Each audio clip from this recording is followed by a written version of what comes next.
Welcome to QueerTWENTY, the cohort of 2022.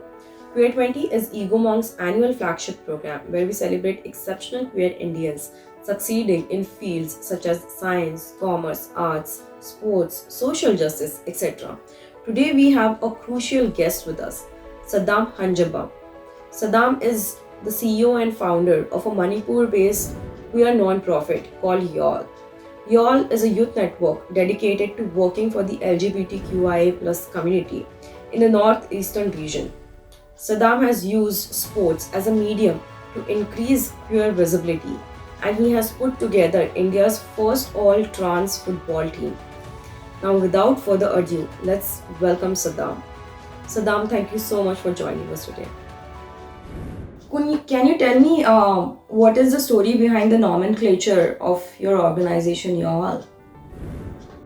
We definitely we wanted to focus one on young people, and which is an organization which is led by and also work with young people, because we had seen many organizations and many many spaces where young people do not get a voice, or young people do not get to make the decisions.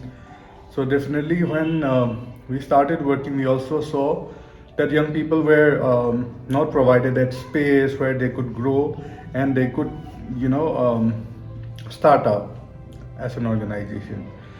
So that was the main idea, that we wanted to give a space to young people where they can take lead, because we know our own issues really well than any other people, because we are the present, and definitely we will be the future, and many young people will be the future.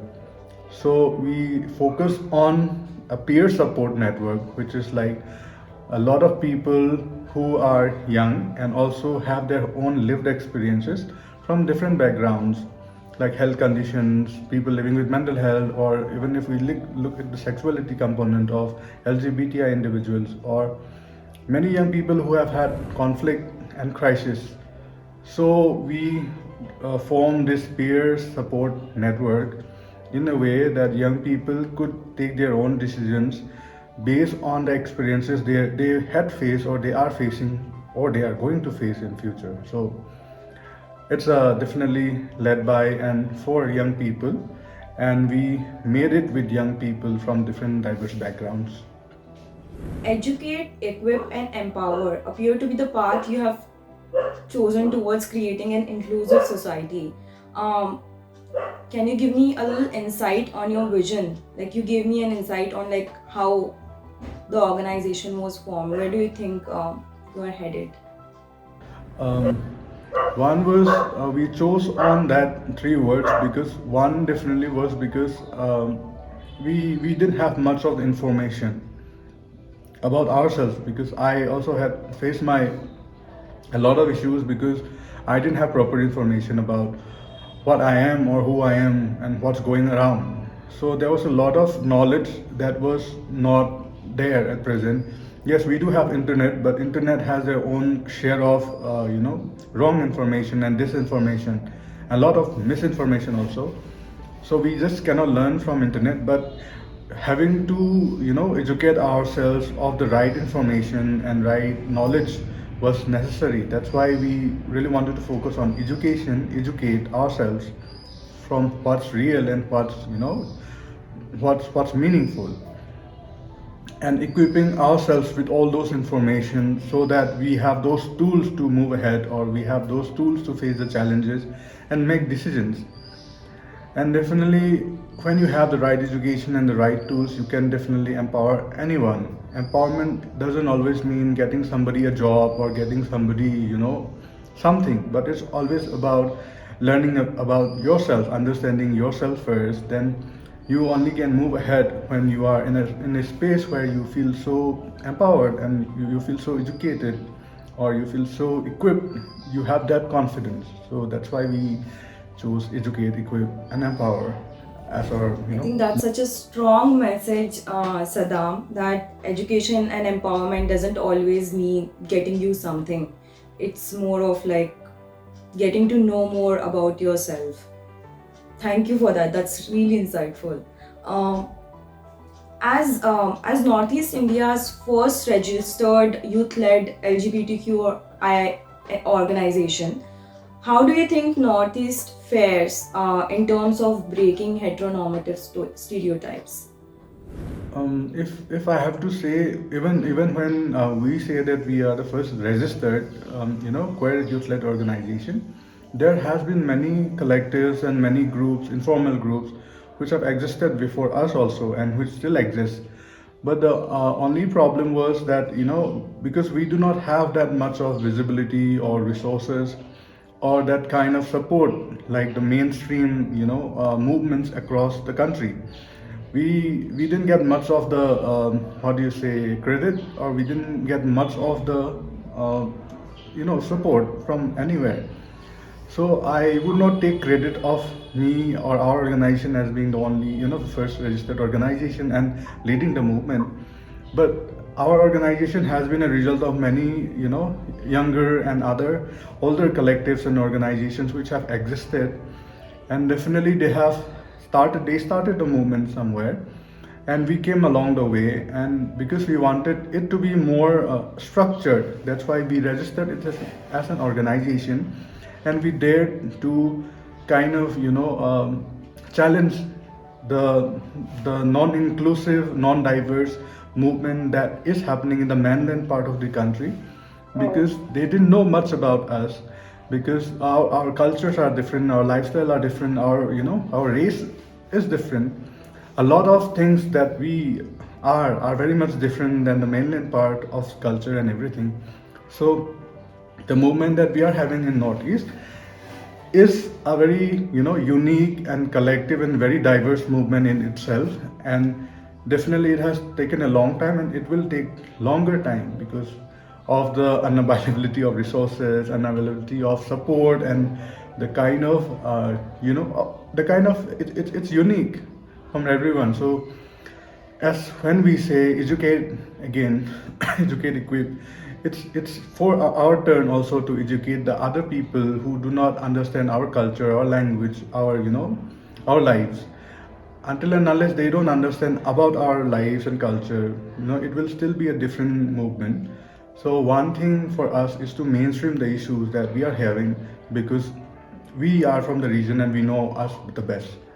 So I think it's our responsibility to educate other people and equip them with the resources and knowledge, so that they can again empower us in a way. Because definitely, honestly, there are very few resources, and that's why many of the collectives, organizations, young people from our region are not that much visible, or our work is not that much progressive in a way where it goes from here till there. So it will take little bit time, but it's a collective effort, as I would like to put out.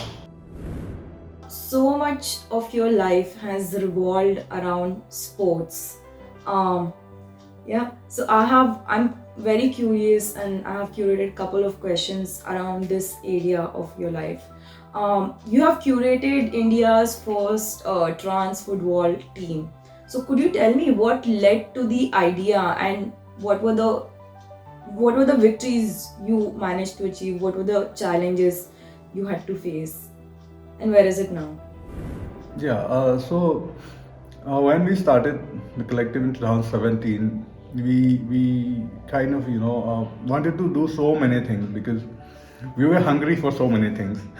Because coming back to your state and knowing that there are already a lot of organizations and a lot of people doing their own stuff in different cities, and how they are celebrating pride, or how they are kind of reclaiming their spaces.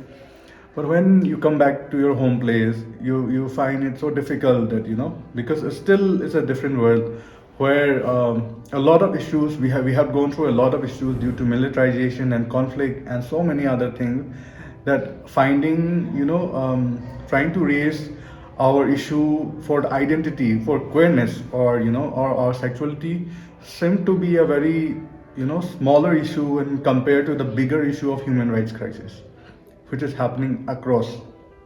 So most of us have kept quiet, and definitely when we came back, we also felt that there was a lot of bigger issues, that unemployment, drugs, HIV. Then being a border state, there are a lot of issues that goes through.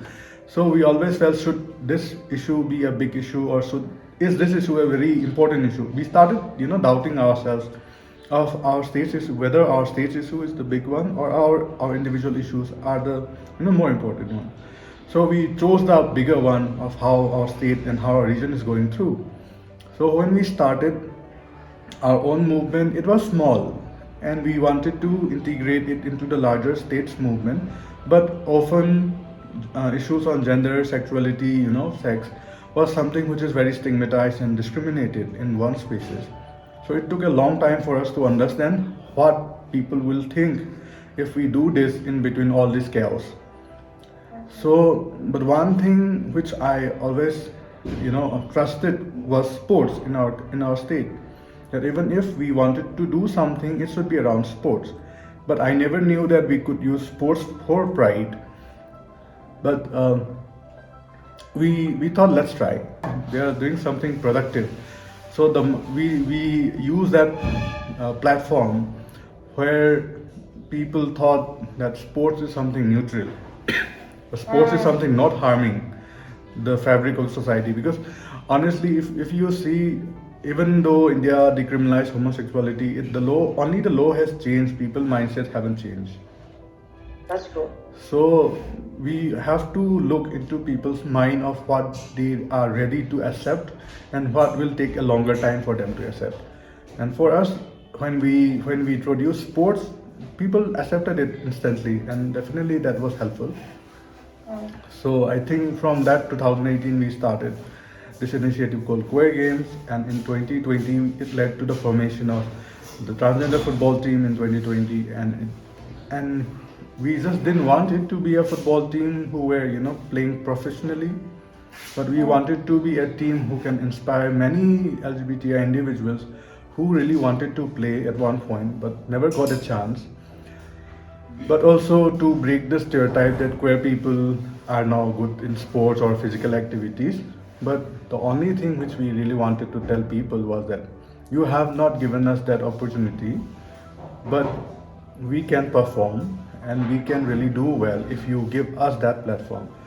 But when no one was giving that platform, we created one, and that's the start. And now we know where it is. It has reached everywhere. Yeah.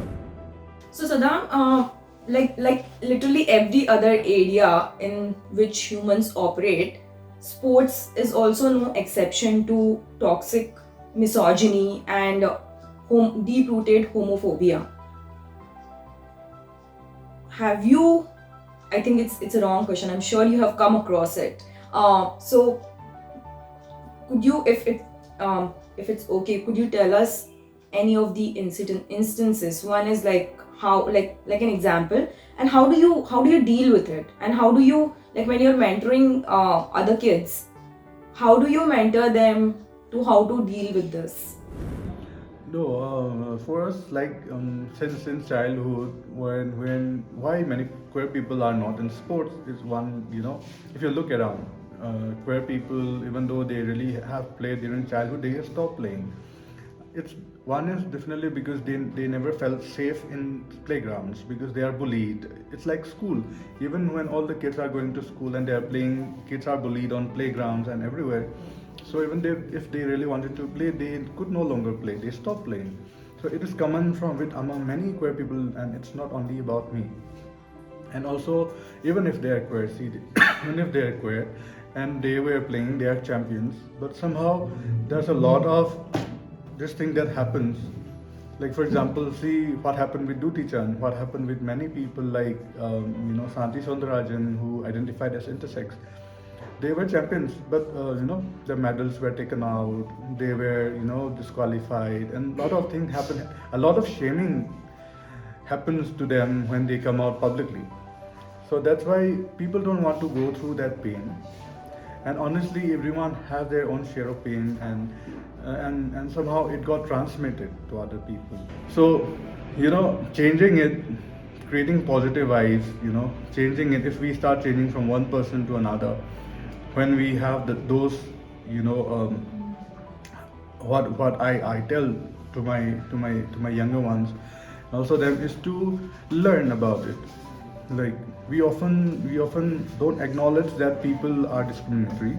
We don't acknowledge that we don't have the proper information, or many when many people bully us, they bully us and we run away, we cry because we don't know how to respond to them or how to kind of react to that situation. But if we have the confidence, if we have the proper information and everything, we can respond to them at that time. We have been running away for so long, right? When we say something to you, people run.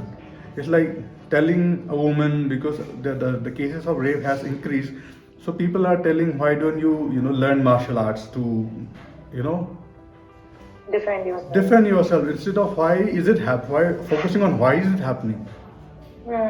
I encourage them to learn martial arts, definitely, but why, the root cause of why is it happening, we should focus more on that, and it will take out the root cause first. But if you only focus on defending yourself all the time, who knows, there might be a lot of people who come out, and there might be a time or a situation where you might not be able to defend. So the same thing, like, why should we keep on defending every time? Why don't we focus on the main issue of why homophobia exists?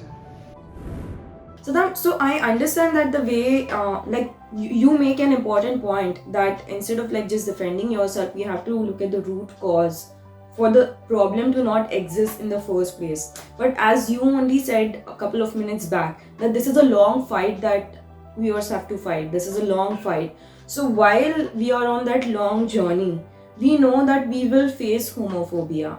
While we also know that we have to work on educating people so that this homophobia does not exist. So my question is, when you face homophobia, or when you are training kids who might face homophobia, what is the mentorship, like what is the teaching that you give them? How do you deal with this?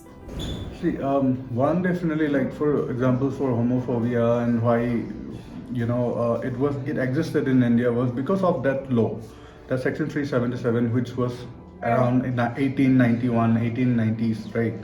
So it has existed for about 200, more than 200 years, and 200 years is like how many generations of people. They have internalized that it is, these people are wrong, these people are unnatural, these people are criminals. So taking that route will take that long time for us to go back to that time, and take it slowly. That's why, even though legally now, even though it was decriminalized 4 years back, people's mindset still remains the same, because it is difficult to change people's mindset overnight. It will take that, if not that long years, but at least some years for people, like how younger generation are easily adapting to it. But the older generations who have existed with that mindset, and who have always felt that that was the norm, for them it's difficult. They are learning. So it will take time, and I cannot, when I talk to others, I always tell this thing, that they have to acknowledge this fact that it existed for so many years, that because we cannot just change it in 2 years or 3 years. So definitely acknowledging it, that it will take time. We live by law, but we definitely are more bound by morals and the society's values, and how society has treated us for so long. It will definitely take a lot of time. So I tell everyone who's around me to believe that, acknowledge it, like, first thing, because this will take time. Acknowledge that there's a lot of discrimination, stigma that still exists, and the best way is to learn about it, so that what are the tools and what are the information, what's the history. Then only you can move ahead. You can't just go blankly and shout in the street saying, why are you doing this to me? Because there's a majority out there, and that's also because there's a lot of violence still happens. People are beaten up because the way they dress, or people don't feel that they fit in the society, or they are kind of unnatural, or they don't behave a certain way that they really want them to behave. Like, many queer people are still trashed at home, from kicked out from homes, and they don't have friend circles. So there's a lot of issues that exist, and it will take time. But for us, we have to acknowledge that there will be a lot of issues that we will keep on facing for some time, and the best way is to learn, educate ourselves, to equip ourselves with the proper tools. You know what, Saddam, you remind me of something I read last week, and I can't put my finger as exactly where I read it, but like the quote stuck by me. It said, "You are under no obligation to finish the fight. You probably can't, but you also do not have the liberty to abandon it." You're like a living embodiment of that quote. Like, you know, this fight is much bigger than yours, probably our whole of our generation, but you seem to be just like passing on the light. I think that's what our queer ancestors also have done. Like, we are where we are because someone started it, and someone started it small. Someone started it small. It's like that snowball falling down from up, and when it Yeah. gets down, it gets bigger, and the Yeah. impact is bigger. So it's like you cannot do it alone. I cannot do it alone. Everyone has their own, they have contributed their own efforts and struggles and challenges, and when it comes, it will be a bigger impact. So it will take time, but yes, it will happen, and definitely it's not only one person's effort. It's a many people's effort from all the areas, and of how many years they have gone through that struggle, and again from passing on from one generation to another. For us, we are also passing down to younger ones again so that they can lead it. We cannot always hold the fort all the time. We will do our part, and they will do their part, and definitely this will make this revolution.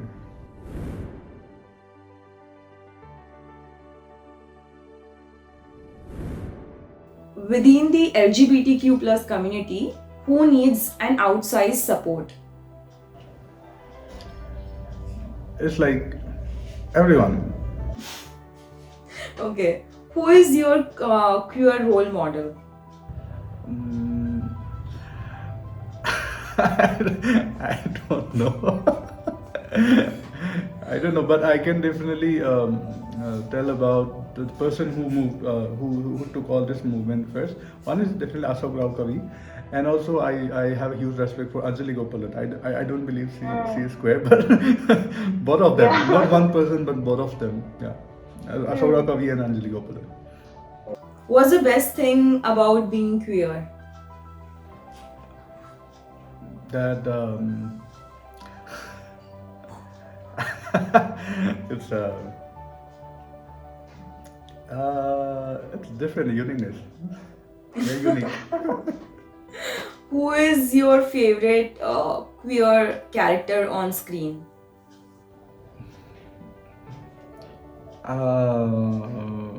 Favorite queer character on scene. I think I like it. It was a very dark movie, but I liked Aligarh.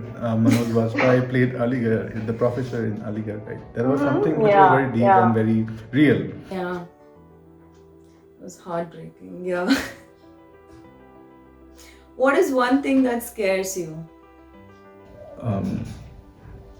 Not getting enough sleep. I think we share that fear. What is one thing that inspires you the most? My team, I always say. Okay, so I'm going to say like certain words, and I just want your immediate reaction to those words. Okay, workplace equity. What do I have to say here? You can react with your face, or you can verbally say it too. Workplace equity.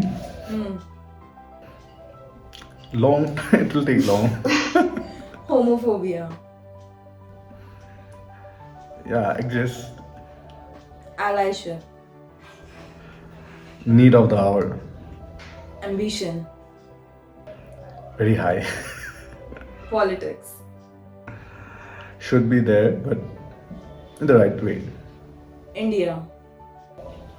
Diverse. Northeast. Again, birthplace. Okay. Sadam, thank you so much for joining us. Like, it's great to have you on 2022 cohort. Um, I'm really happy to have met you and to have this conversation.